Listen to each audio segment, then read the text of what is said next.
ہر شخص یہ ثابت کرنے میں مصروف ہے کہ میں تم سے بہتر ہوں۔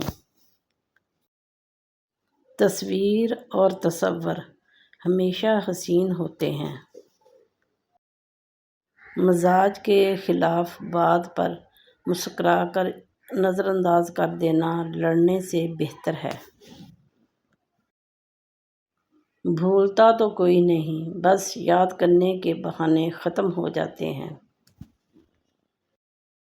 اونچائی حاصل کرنا چاہتے ہو تو باز بنو، دھوکے باز نہیں۔ غلطی ہو جائے تو مان لیں اور غلط فہمی ہو جائے تو دور کر لیں۔ ہر اگنے والی چیز یہ بتاتی ہے کہ انسان جو بیجتا ہے وہی کاٹتا ہے۔ اے میرے دوستو، اگر تم سمجھدار ہو تو محبت کے سوا کچھ نہ بیجو۔ وقت وقت کی بات ہے، میری انگلی پکڑ کر چلتے تھے، اب مجھے راستہ دکھاتے ہیں۔ اب مجھے کس طرح سے جینا ہے میرے بچے مجھے سکھاتے ہیں۔ ہر اولاد کے پاس ایک اچھی ماں ضرور ہوتی ہے، لیکن ہر ماں باپ کے پاس ایک اچھی اولاد نہیں ہوتی۔ بیٹیوں کی امیدوں پر فقط باپ ہی پورا اترتا ہے، یہ کسی اور کے بس کی بات نہیں۔ صورتیں چاہے جتنی بھی خوبصورت ہوں، لیکن ہمیشہ سیرتوں کی محتاج ہوا کرتی ہیں۔ جن بیٹیوں کی مائیں ان کے سونے سے پہلے سو جاتی ہیں، ان کا امتحان زندگی پھر اپنے طریقے سے لیتی ہے۔ اللہ پاک کی بنائی ہوئی ہر چیز خوبصورت ہے۔ اب یہ الگ بات ہے کہ جس آنکھ کو جتنا نور ملا وہ اتنا ہی دیکھ سکتی ہے۔ والدین کا دل جیت لو، کامیاب ہو جاؤ گے، ورنہ ساری دنیا جیت کر بھی ناکام رہو گے۔ یا اللہ مجھے اور میرے ماں باپ کو اور تمام ایمان لانے والے مردوں اور عورتوں کو معاف فرما دے، آمین یا رب العالمین۔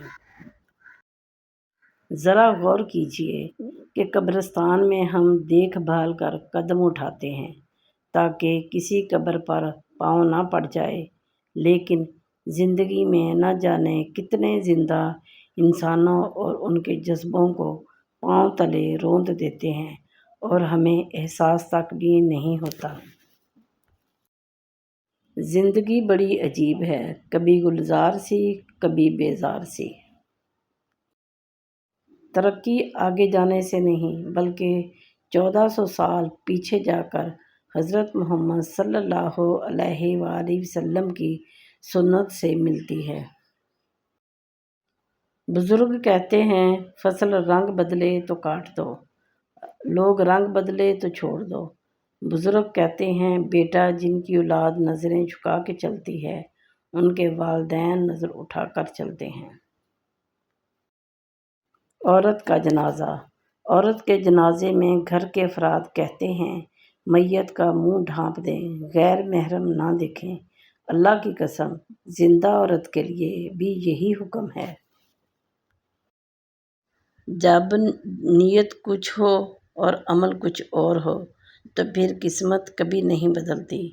ہم لوگ اپنی نیت لوگوں سے چھپا سکتے ہیں، اس سے نہیں جس نے ہم سب کو بنایا ہے۔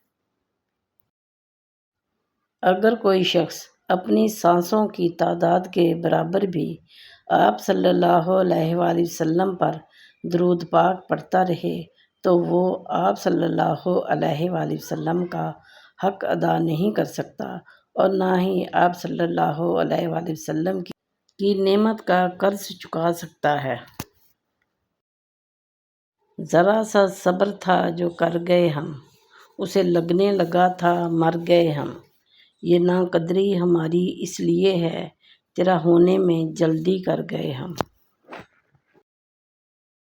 اے میرے والدین محترم، آپ کے پسینے کا ہر قطرہ جو ہمیں پالنے میں لگا، دعا ہے کہ جنت میں آپ کے لیے رحمتوں والی نورانی ندی بن جائے، آمین یا رب العالمین ثم آمین۔